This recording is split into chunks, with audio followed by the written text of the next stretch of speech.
भारतीय नौसेना एक प्रोफेशनल नेवी के रूप में काम कर रही है और इंडियन ओशन की बात करें तो ये कोस्ट है हमारा अफ्रीकन कोस्ट से लेके मडगास्कर और मलाक्का स्ट्रेट तक, ये पूरा एरिया भारतीय नौसेना की पकड़ में रहता है और भारत इसके लिए कंसर्न रहता है। उस हिसाब से हमारे शिप्स की डिप्लॉयमेंट लगातार इस रीजन में होती रहती है। और अभी आप देखें तो आईएनएस चेन्नई हो, कोलकाता हो, विशाखापट्टनम हो, मोरमुगाओ हो और ये कोची हो, ये सारे डिस्ट्रॉयर फ्रंट लाइन डिस्ट्रॉयर्स हैं जो हमारी सेना की मजबूती देते हैं। जब भी ऐसे कोई अटैक्स होते हैं हमारे कोस्ट पे, 20 साल से लगातार भारतीय नौसेना सोमालिया कोस्ट पे, मलाक्का स्टेट पे पेट्रोल कर रही है। As warship captain, helicopter pilot and marine commando operations के तरीके को मैं बहुत करीबी से देख पा रहा हूं। यहां पे जो 300 किलोमीटर दूर जो 2 दिन पहले जो हुआ, एक एमवी लीला नॉरफॉक को जो पेरासी के रूप में पकड़ लिया गया था, उससे सबसे पहले तो इसकी जो एसओएस है वो यूकेएमटीओ जो एक ब्रिटिश ऑर्गेनाइजेशन है जो water based strategic water veg पे नजर रखती है शिपिंग के ऊपर, उनकी पोर्टल पे जब रिपोर्ट हुई, उसकी रिपोर्ट भारतीय नौसेना के मैरीटाइम ऑपरेशन सेंटर में आती है जो मुंबई में अवस्थित है। और यहां से हमें P8I एयरक्राफ्ट जो है, पेट्रोल एयरक्राफ्ट है हमारा, जो कि 8-10 घंटे तक लगातार मैरीटाइम डोमेन अवेयरनेस के लिए लगातार इस निगरानी करता रहता है। उसने कांटेक्ट किया, शिप्स की सेफ्टी देखी और आईएनएस चेन्नई को डाइवर्ट किया गया हेलीकॉप्टर ऑन बोर्ड मार्कोस के साथ। सर, एक चीज मैं आपसे और समझना चाहूंगा, मार्कोस कमांडो का ये मिशन कितना महत्वपूर्ण और जिस मजबूती के साथ इस मिशन को खत्म किया गया है, वो आने वाले वक्त में हमारी जो समुद्री ताकत है उसको कितना मजबूत करने वाला है? क्या संदेश जाएगा विश्व पे?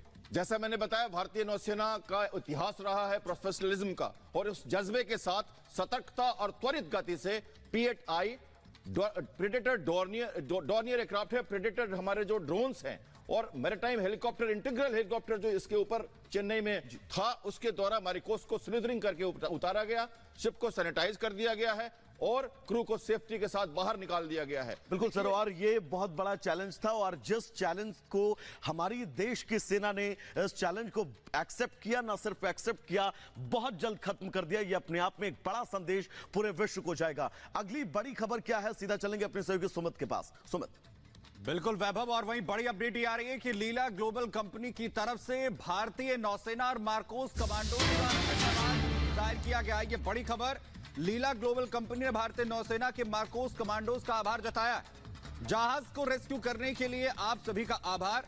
लीला ग्लोबल कंपनी का लीला नार्कोव जहाज दरअसल अगवा किया गया था और कैसे मार्कोस कमांडोज ने न सिर्फ इस जहाज को छुड़वाया बल्कि जो क्रू मेंबर्स इस पर फंसे हुए थे उन्हें भी रेस्क्यू किया गया है। और अब लीला कंपनी की तरफ से भारतीय नौसेना के मार्कोस कमांडोज का भारतीय नौसेना का धन्यवाद किया गया है, आभार जताया गया है। जिस तरीके का साहस यहां पर भारतीय नौसेना ने दिखाया और उन तमाम लुटेरों को न सिर्फ उससे खदेड़ दिया जहाज से, बल्कि यहां पर उन तमाम क्रू मेंबर्स को भी बचाया जो लगातार इस पूरे जहाज को कैप्चर किए हुए थे। हमारे साथ मेजर जनरल रिटायर्ड संजय सोई सर भी हमारे साथ जुड़ गए। संजय सर, क्योंकि हम देख रहे हैं भारतीय नौसेना पिछले कुछ दिनों में जिस तरह की घटनाएं आई हैं उसमें एक स्ट्रॉन्ग मैसेज दिया है और साथ ही साथ सफलता के साथ इस तरीके के ऑपरेशंस को एग्जीक्यूट किया है।